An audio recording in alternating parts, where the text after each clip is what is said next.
Hey guys, welcome to Daily Screen, welcome to segmen Daily Update. So di video kali ini kita akan mengupdate perkembangan kasus dari Jonathan Majors, pemeran dari Kang the Conqueror, di mana Kang ini digadang-gadang akan menjadi villain utama dan akan menguasai multiverse di multiverse saganya MCU. So ini menjadi sangat penting gitu ya. Kita nggak biasa-biasanya ngebahas tentang artis, kehidupan artis, karena ini channel bukan channel gosip dan nggak akan berubah menjadi channel gosip juga gitu ya. Tapi berhubung ini kasusnya adalah sangkut pautnya ada dengan multiverse dari Marvel, dan ini benar-benar membuat Marvel Studio ketar-ketir juga sih, karena kalau Jonathan Majors ini terbukti bersalah nanti setelah persidangan ini, benar-benar dampaknya besar banget buat kita dan juga buat Marvel sendiri, karena mereka cenderung akan mengubah ceritanya lagi gitu. Memang iya, Loki sekarang udah menguasai multiverse, dia bisa menjadi God of Stories, bisa mengubah cerita lagi. Tapi jujur ini kayak berasa kita nonton sinetron Indonesia yang kecelakaan gitu, berubah tiba-tiba mukanya dioperasi jadi cantik, jadi muka yang beda. Itu nggak sesimpel itu gitu. Jadi pusing banget nih Marvel Studio, karena sebelumnya kan di sebelah di DC juga mengalami itu, reboot, bahkan bukan filmnya kayak The Flash itu kan agak flop gara-gara kelakuan dari aktor juga aktrisnya gitu. Dan sekarang mulai menimpa ke Marvel nih. Jadi Marvel sedang berusaha membaca kasus dari Jonathan Majors. Mereka nggak langsung mecat, karena biasanya Disney tuh pernah punya pengalaman Johnny Depp dulu kan kasusnya dengan Amber Heard, di mana Johnny Depp langsung dipecatin lagi tuh, nggak bisa main lagi Pirates Caribbean dan sebagainya gitu. Alhasil ternyata Johnny Depp nggak bersalah. Tiba-tiba Johnny Depp jadi rungkat, jadi ngambek, nggak mau main di Disney lagi. Nah, tampaknya Disney dan juga Marvel sekarang mulai belajar dengan kasus Jonathan Majors. Mereka nggak langsung mau mecat Jonathan Majors gitu aja gitu. Jadi mereka lagi memperhatikan apakah benar-benar bersalah nih. Karena selain memang ini seorang Jonathan Majors, tapi perannya di multiverse saga tuh krusial banget, Ben. Kalau tiba-tiba diganti dengan muka orang lain, wah kayak kurang masuk akal gitu ya.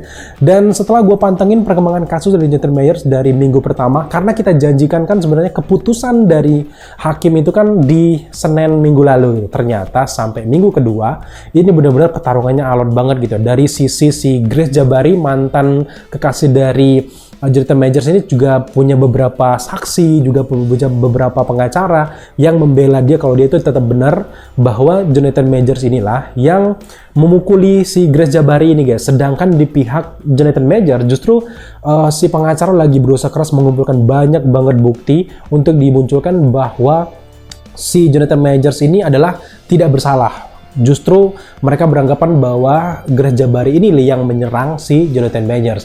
Dari pihak Jonathan Majors sendiri sudah mendatangkan saksi yang paling terpercaya, dan ini membuat gue optimis bahwa kasus dari Jonathan Majors ini bakal dimenangkan oleh Majors itu sendiri. Gue bukannya membela ya, buat teman-teman mungkin yang aduh abang ini kan kekerasan seksual bla bla bla bla, jangan dibela dong. Enggak kayak gitu. Karena kasus ini berbeda. Satu, menyangkut karir tentunya. Yang kedua, itu benar-benar harus disuarakan kebenarannya gitu ya. Memang setelah gue baca-baca di artikel luar sana, sebelum kasus ini terjadi, memang udah ada beberapa kekerasan yang dilakukan hubungan antara Grace Jabari dan juga Jonathan Majors ini sebelumnya, tapi nggak dilaporkan gitu ya. Jadi ya sah aja siapapun salah, tapi itu kan nggak dilaporkan, jadi berhubung nggak jadi kasus besar gitu. Nah, ini kasusnya fokus utamanya adalah di dalam sebuah mobil taksi ini gitu. Jadi sebuah mobil ini dia berantem besar-besaran gara-gara Grace Jabari mengetahui bahwa Jonathan Majors ini ada yang ngasih SMS, email, kayak WhatsApp kayak gitu, dan isinya adalah aku di situ, aku ingin menciummu kayaknya. Pokoknya intinya dia pengen cium si Jonathan Majors gitu. Tiba-tiba Grace Jabari nemuin gitu ponselnya, apaan ini? Langsung mereka berantem bag-bebuk. Versi Grace bahwa si Jonathan Majors ini justru memelintir tangan si Grace Jabari dan membuat tangannya patah gitu ya. Kemudian juga di bagian telinganya luka gitu ya. Nah, versi Jonathan Majors bilang bahwa justru Grace inilah yang menyerang setelah dia cemburu dengan isi teks tersebut. Nah, menariknya Jonathan Majors juga pengacaranya memanggil sang supir taksi ataupun super mobil yang ditumpangi oleh dua kekasih ini yang benar-benar saksi utama nih. Selain mobilnya sebagai saksi bisu, ternyata si supir ini memberikan kesaksian dengan bahasa Urdu gitu, kayak mereka pakai penerjemah untuk Pak supir ini, dan Pak supirnya bilang apa coba? Dia bilang bahwa yang menyerang pertama kali adalah Grace Jabari. Grace Jabari ini kayak mengamuk setelah melihat ponsel tersebut, langsung membabi buta mencakar si Jonathan Majors dan membuat Jonathan Majors agak sedikit memar gitu, dan bahkan mantel yang dikenakan oleh Jonathan Majors itu agak sedikit rusak gitu. Jadi saksi utamanya si supir udah bilang bahwa si Jonathan Majors nggak bersalah gitu. Gue bukannya membela si Jonathan Majors, gue bisa aja kalian beranggapan bahwa karena Jonathan Majors ini artis besar, elis gitu, jadi dia bisa membayar si supir ini. Tapi kenyataannya kan nggak segampang itu juga di pengadilan luar sana gitu ya. Jadi si bapak ini kalau gue lihat dari tingkahnya itu benar-benar kayak jujur gitu ya. Terlepas gimana lah masalahnya, cukup masuk akal sebenarnya kenapa Grace Barry langsung menyerang, karena sebagai wanita yang sosok lemah gitu, mungkin lemah lembut, dan ketika melihat dia lagi sayang-sayangnya sama Jonathan Majors, tiba-tiba Jonathan Majors dapat SMS bahwa Jonathan Majors ini kayak selingkuh, marah besar dong, jadi big bug bertampar, dan itu cukup masuk akal. Nah, dari kesaksian sopir ini menunjukkan bahwa benar Grace Barry yang menyerangnya, meskipun ini memasuki minggu kedua, belum diputuskan siapa yang bersalah dan siapa yang benar, tapi gue yakin banget bahwa Jonathan Majors akan selamat dari kasus ini, karena ya jelas banget gitu masalahnya gitu, dan saksi udah bilang gitu. Sekarang terserah dengan ke-6 juri yang udah dipilih, karena di sana kan sistem pengadilan sistem juri gitu ya. Jadi udah dipilih, tinggal mereka memilih bagaimana gitu. Dan sekarang gue perhatikan bahwa prosesnya itu sedang unjuk bukti gitu ya. Ada beberapa SMS di masa lalu lah, dan beberapa SMS juga yang mengatakan bahwa Grace Barry ini masih sayang banget sama Jonathan Majors, dan inilah yang banyak sekali dari dalih gitu. Jadi sejauh ini jelas ya, menurut gue mulai menemukan titik terang bahwa Jonathan Majors yang kayaknya 80% akan memenangkan pengadilan ini gitu, karena jelas banget si saksinya udah mantap banget ngomong kayak gitu, ya mau apa lagi gitu ya. Dan gue sih sambil ngobrol ini kayak mikir kok gue jadi akun gosip gitu, kok gue jadi gitu. Tapi gue cukup senang bahwa Jonathan Majors akan selamat, artinya konsep multiverse saga yang udah direncanakan Marvel sejak awal itu tetap berjalan gitu kalau dia memenangkan pertarungan. Sejauh ini kalau kita lihat dari perkembangannya, kayaknya 80%, 90% Jonathan Majors akan memenangkan pertarungan ini. Dan sebenarnya ya, kalau kita manusia biasa, ini kasusnya sepele banget gitu ya. Ya udahlah, saling kekeluargaan aja gitu, bla bla bla bla gitu ya. Tapi kan ini menyangkut artis besar, kekuasaan, dan juga pencemaran nama baik ya. Jadi panjang jadinya prosesnya gitu ya. Jadi tetap kekerasan, pelecehan itu tidak dibenarkan sama sekali, dan Jonathan Majors juga menurut gue kenapa selingkuh dan ketahuan itu juga salah gitu ya.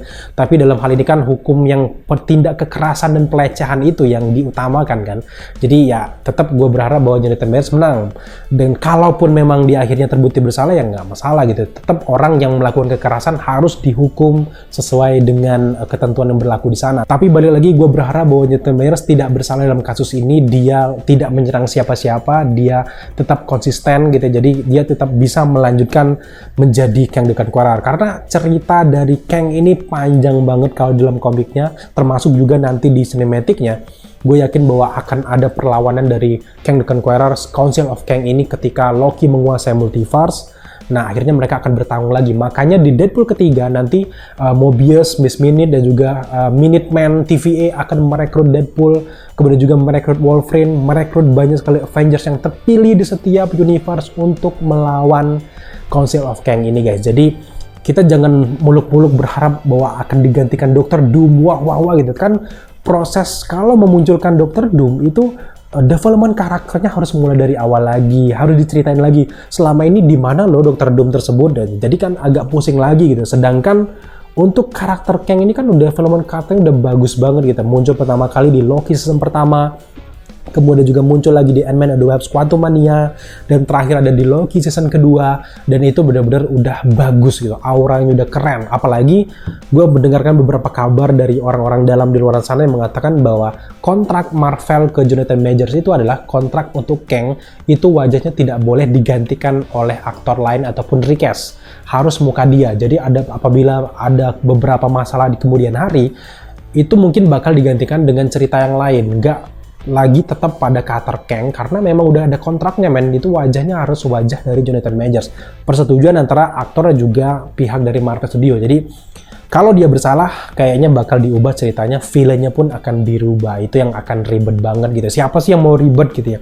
Dan semoga aja konten ini bisa membayar penasaran kalian, dan bisa gue bilang nanti di thumbnail gue akan bikin mungkin Majors win sama kayak di luar sana kayaknya udah 80%, dan gue cukup yakin bahwa Majors akan memenangkan pertarungan ini. Terlepas adil nggak adil, bagaimana emansipasi warna kulit itu nggak peduli gitu. Yang jelas siapa yang benar-benar bersalah di mobil tersebut itu yang harus dihukum gitu ya. So sejauh ini bagaimana pendapat kalian untuk perkembangan kasus ini? Apakah pendapat kalian selanjutnya atau punya opsi lain? Kalau memang Majors nanti bersalah, silahkan tambahkan di kolom komentar di bawah.